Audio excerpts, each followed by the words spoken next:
আসসালামু আলাইকুম বন্ধুরা, সবাই কেমন আছেন? বিসমিল্লাহির রহমানির রহিম। সবাইকে জানাচ্ছি রমজানের শুভেচ্ছা। শুরু করছি একটা নতুন রান্না, দেখেন ভালো লাগবে, আমার সাথেই থাকুন। প্রথমে আমি চুলাটা জ্বালিয়ে দিচ্ছি, এই যে দেখেন। এখন আমি দিয়ে দিচ্ছি 2 চামচ তেল, এই যে একটু তেল দিয়ে দিলাম, 2.5 চামচের মতো দিয়ে দিলাম। এখন আমি এটাকে সুন্দর করে নিয়ে নিচ্ছি, মানে একদম ঘুরিয়ে ঘুরিয়ে দিচ্ছি যাতে তেলটা গরম হয়ে যায়, চারিদিকে ছড়িয়ে যায়। দেখে দিচ্ছি, একটু লবণ দিয়ে দিলাম যাতে চারিপাশে ছিটে না যায়। এখন নিয়ে দিয়ে দিচ্ছি পেঁয়াজ কুচি। এভাবে পেঁয়াজ কুচি একটু বেশি করে দিতে হবে বন্ধুরা। এই যে এখন আমি একটু নিয়ে নিচ্ছি, দেখি চুলার জালটা ঠিক আছে কিনা। হ্যাঁ, চুলার জালটা ঠিক আছে। এখন আমি সুন্দর করে নিয়ে নিচ্ছি, এভাবে নিয়ে নেবেন, পরে আবার ফিরে আসতে। এইভাবে পেঁয়াজ কুচিটাকে সুন্দর করে নিয়ে নেবেন। এই যে দেখেন, এরকমভাবে একটু ভেজে নেবেন হালকা করে। এখন আমি দিয়ে দিচ্ছি রসুন কুচি দিয়ে দিচ্ছি। এই যে রসুনটাকে আমি সুন্দর করে কুচি করে নিয়েছি, এভাবে কুচি করে নেবেন। এবার একটু ভেজে নেবেন সুন্দর করে। এই যে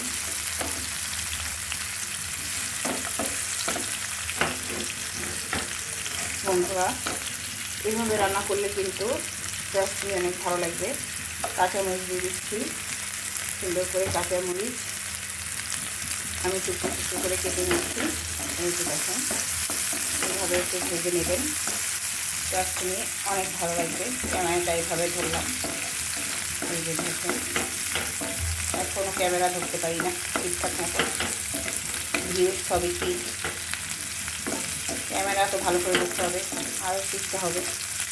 এই যে পুরা পেঁয়াজ কুচি, রসুন কুচি, কাঁচামরিচ মোটামুটি ভাজা হয়ে গেছে আমার। বেশি ভাজার দরকার নেই, বেশি ভাজলে বা তরকারি কালো হয়ে যায়, স্বাদে নষ্ট হয়ে যায়। এখন আমি দিয়ে দিচ্ছি একটু পানি, অল্প একটু পানি দিয়ে দিলাম যাতে আমার পেঁয়াজ কুচিটা পুড়ে না যায়। এখন আমি দিয়ে দিচ্ছি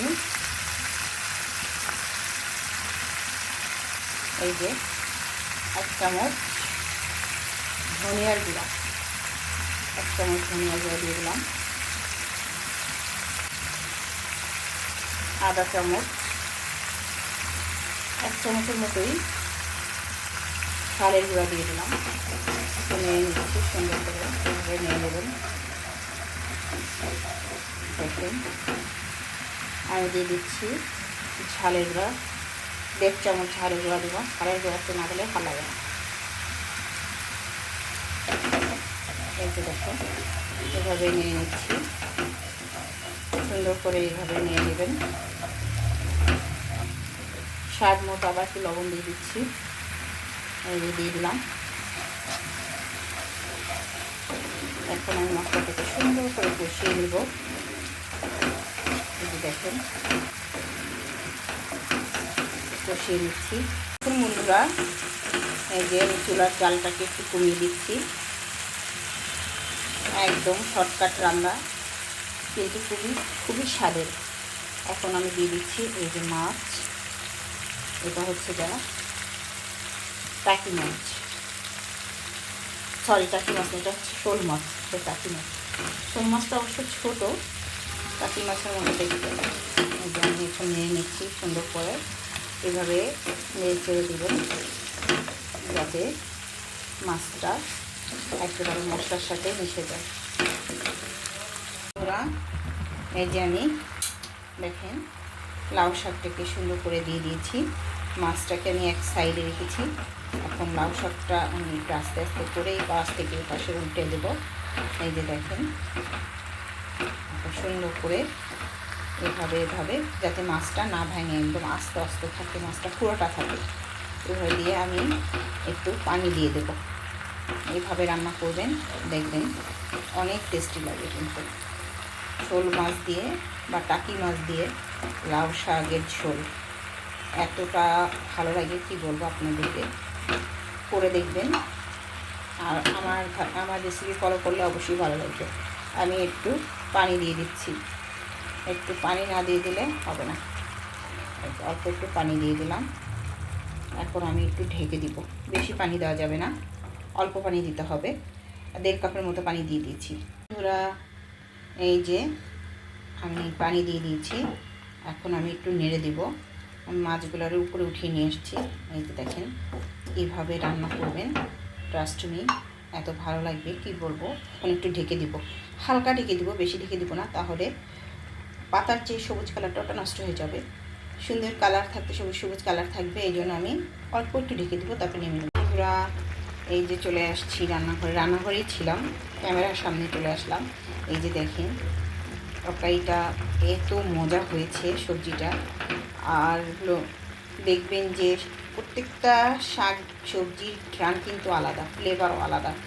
এত সুন্দর লাউ শাকটার ঘ্রাণ ছুটেছে, একদম গাছের লাউ শাক, এত সুন্দর, মানে কি বলবো, চারিদিকটা একেবারে লাউ শাকের ঘ্রাণে একদম মো করছে। আর এভাবে রান্না করলে দেখেন, এতে কিন্তু বেশি মশলাপাতি দেওয়া যাবে না। এই ধরনের সবজিতে বেশি মশলাপাতি দেওয়া যাবে না, একটু ঝোল রাখবো। আর এই শাকের ঝোল খাইতে, লাউ শাকের ঝোল খাইতে অনেক মজা লাগে কিন্তু। সবাই আমার সাথেই থাকুন। বন্ধুরা, আমি কিন্তু শোল মাছটা কিন্তু ভেজে নিইনি, ভেজে নিলে কিন্তু অত মজা লাগে না। এই লাউ শাক দিয়ে রান্না করলে, পালং শাক দিয়ে রান্না করলে, যখন শাক দিয়ে রান্না করবে না, তখন একটু মাছটা কাঁচা রেখে অবশ্যই রান্না করবেন, তাহলে দেখবেন যে এত মজা লাগে। এই দেখেন, তৈরি হয়ে গেল আমার লাউ শাক দিয়ে শোল মাছ দিয়ে একটা দারুণ স্বাদের রসালো ঝোল। সবাই ভালো থাকবেন। এই দেখেন, সিদ্ধ হয়ে গেছে, বেশি হতে কিন্তু সময় লাগে না। এই যে দেখেন, এটা সিদ্ধ হয়ে গিয়েছে আমার। আমি এখন নামিয়ে ফেলবো, একটু ঝোল রাখবো, কারণ রমজানে কিন্তু একটু ঝোল ঝোল খাবার কিন্তু ভালো লাগে। সবাই ভালো থাকবেন, সবার প্রতি রইল অনেক অনেক ভালোবাসা, শুভেচ্ছা। অবশ্যই আমার চ্যানেলটাকে সাবস্ক্রাইব করে দিবেন। রমজান মাসে রোজা রেখে যারা ভিডিও করছেন, তাদের প্রতি রইল অনেক দোয়া ও ভালোবাসা। সবাই আমার চ্যানেলটাকে সাবস্ক্রাইব করে দেবেন এবং আমার পাশে থাকবেন এবং কমেন্ট করে যাবেন। আমি আপনার কমেন্ট থেকে আপনার পরিবারে চলে যাব। এই যে দেখেন, কি সুন্দর করে আমি রান্না করেছি। যে দেখেন, কালারটা দারুণ এসেছে।